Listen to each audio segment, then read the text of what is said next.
नमस्कार साथियों। Anatomy and physiology की प्रीवियस ईयर एग्जाम में पूछे गए क्वेश्चन की ये पहली वीडियो है।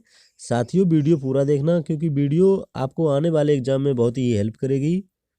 फर्स्ट एमसीक्यू है हमारा, विच of the following hormones inhibits release of growth hormone. Question में क्या पूछा गया है कि नीचे दिए गए में से कौन से हार्मोन्स हैं जो ग्रोथ हार्मोन के रिलीज होने को इनहिबिट करते हैं। Option A somatostatin, option B somatotropin, option C thyrotropin inhibiting hormone, option D dopamine. देखिए सबसे पहले तो जो ग्रोथ हार्मोन रिलीजिंग हार्मोन होता है ये कहाँ से निकलता है? हाइपोथैलेमस से। हाइपोथैलेमस से निकलता है ग्रोथ हार्मोन रिलीजिंग हार्मोन, और इसको इनहिबिट करने के लिए, इसके रिलीजिंग को इनहिबिट करने के लिए जो हार्मोन निकलता है वो होता है growth hormone GHIH, growth hormone inhibiting hormone. तो ग्रोथ हार्मोन इनहिबिटिंग हार्मोन जो होता है उसको कहते हैं सोमेटोस्टेटिन। ऑप्शन ए जो है वह राइट आंसर है। सोमेटोट्रोपिन जो होता है यह ग्रोथ हार्मोन का दूसरा नाम होता है, इसी को कहते हैं, ग्रोथ हार्मोन को ही सोमेटोट्रोपिन कहते हैं। थायरोट्रोपिन इनहिबिटिंग हार्मोन जो होता है यह कोई हार्मोन नहीं होता है। डोपामिन जो होता है यह प्रोलैक्टिन जो होता है उसके रिलीजिंग को इनहिबिट करता है। क्वेश्चन में जो पूछा गया है ऑप्शन ए जो है वह राइट आंसर है। नेक्स्ट क्वेश्चन देखते हैं, what is the synonyms of clotting factor 2। Question क्या पूछा गया है? क्वेश्चन में नीचे दिए गए में से कौन सा क्लोटिंग फैक्टर 2 का सिनोनिम्स है। Option A fibrinogen, option B Christmas factor, option C prothrombin, option D calcium. देखिए जो क्लोटिंग फैक्टर 2 होता है इसका सिनोनिम्स यानी समानार्थी जो होता है वह होता है प्रोथ्रोम्बिन। ऑप्शन सी जो है वह राइट आंसर है। फाइब्रिनोजन जो होता है ये क्लोटिंग फैक्टर 1 को कहते हैं। क्रिसमस फैक्टर जो होता है ये 9 को कहते हैं। जो क्लोटिंग फैक्टर 9 होता है उसको क्रिसमस फैक्टर कहते हैं। कैल्शियम जो होता है ये 4 को कहते हैं। जो क्लोटिंग फैक्टर 4 होता है उसको कैल्शियम कहते हैं। क्वेश्चन में जो पूछा गया है option C right answer. Next question देखते हैं। नेक्स्ट क्वेश्चन है, which of the following is the largest cranial nerve. Question में क्या पूछा गया है कि नीचे दिए गए में से कौन सी लार्जेस्ट क्रेनियल नर्व है। Option A cranial nerve 5 trigeminal, option B cranial nerve 6 abducens, option C cranial nerve 10 vagus, option D cranial nerve 7 facial. देखिए जो क्रेनियल नर्व होती हैं वह कितनी होती हैं? 12 पेयर्स।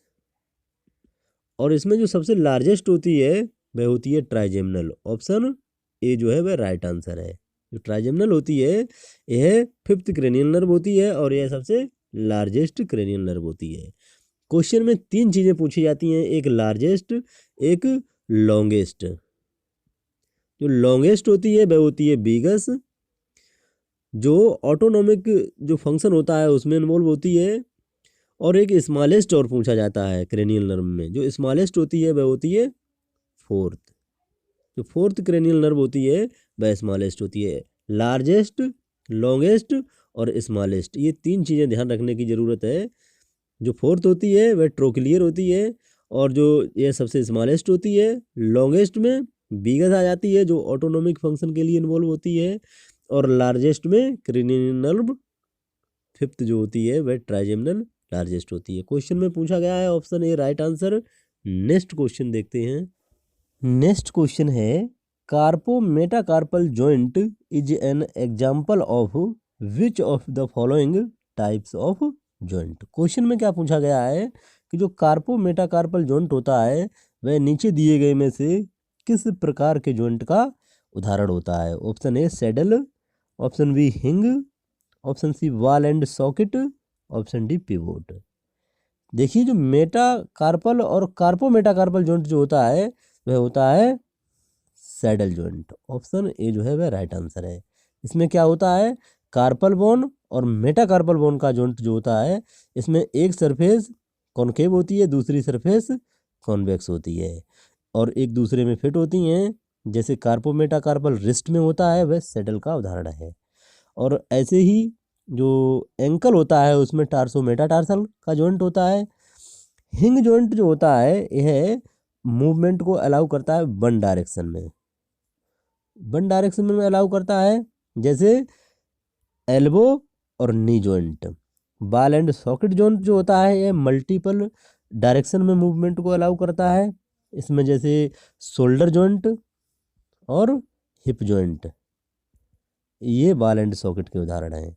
पिवोट जॉइंट जो होता है यह एटलेंटो एक्सियल जॉइंट जो होता है नेक का, यह रोटेशनल मूवमेंट को अलाउ करता है जो नेक में होता है। क्वेश्चन में जो पूछा गया है option A right answer. Next question देखते हैं।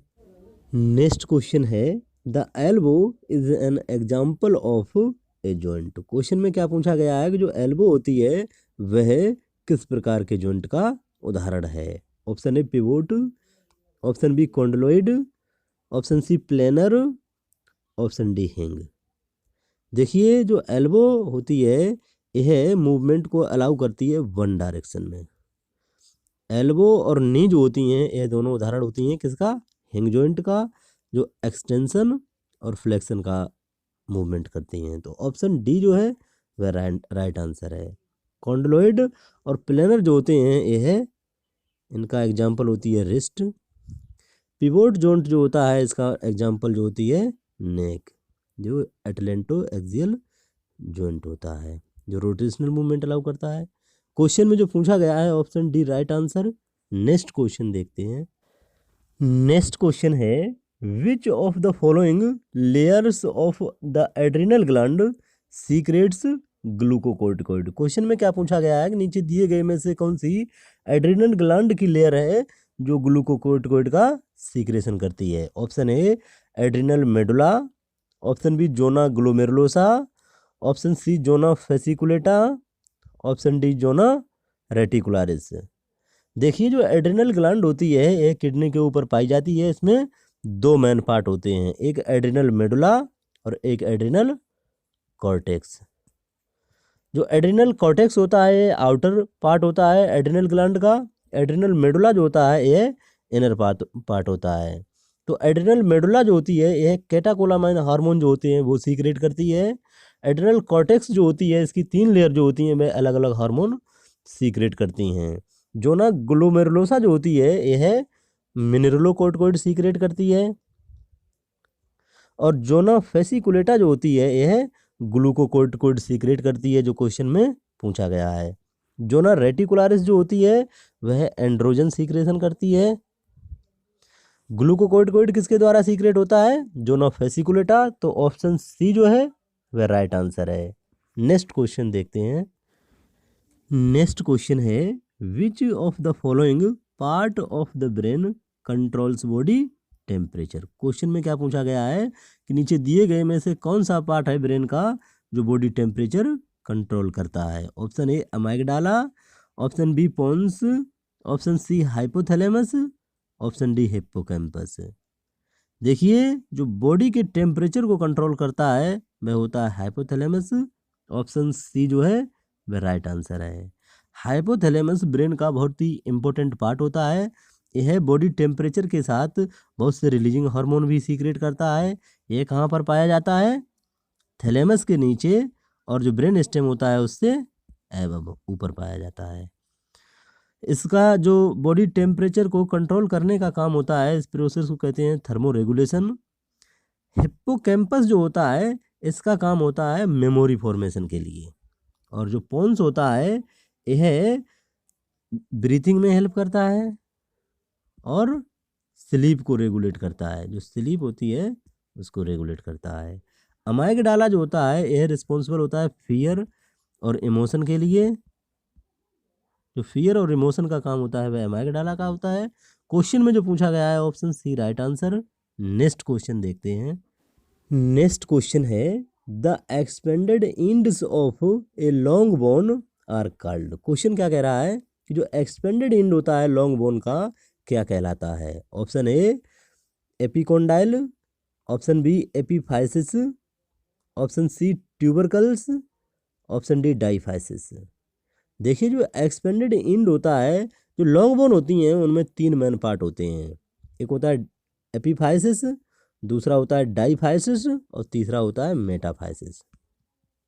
जो एपीफाइसिस होता है ये एक्सपेंडेड एंड होता है लॉन्ग बोन का, तो ऑप्शन बी जो है वह राइट आंसर है। और डाईफाइसिस जो होता है इसको सॉफ्ट कहते हैं या मिडिल पार्ट कहते हैं लॉन्ग बोन का। और जो मेटाफाइसिस होता है यह है एपीफाइसिस और डाईफाइसिस के बीच में जो एपीफाइयल प्लेट होती है उसको कहते हैं। ट्यूबरकल जो होता है यह एक स्मॉल प्रोजेक्शन होता है बोन का, और एपिकोंडाइल जो होता है एक राइज्ड पार्ट होता है जॉइंट के पास बोन का। क्वेश्चन में जो पूछा गया है ऑप्शन बी राइट आंसर। धन्यवाद। जानकारी अच्छी लगी हो तो चैनल को सब्सक्राइब कीजिए, वीडियो को ज़्यादा से ज़्यादा शेयर कीजिए, और भी बहुत सारी वीडियो देखने के लिए हमारी चैनल को विजिट कीजिए, प्लेलिस्ट पर जाकर भी देख सकते हैं। धन्यवाद।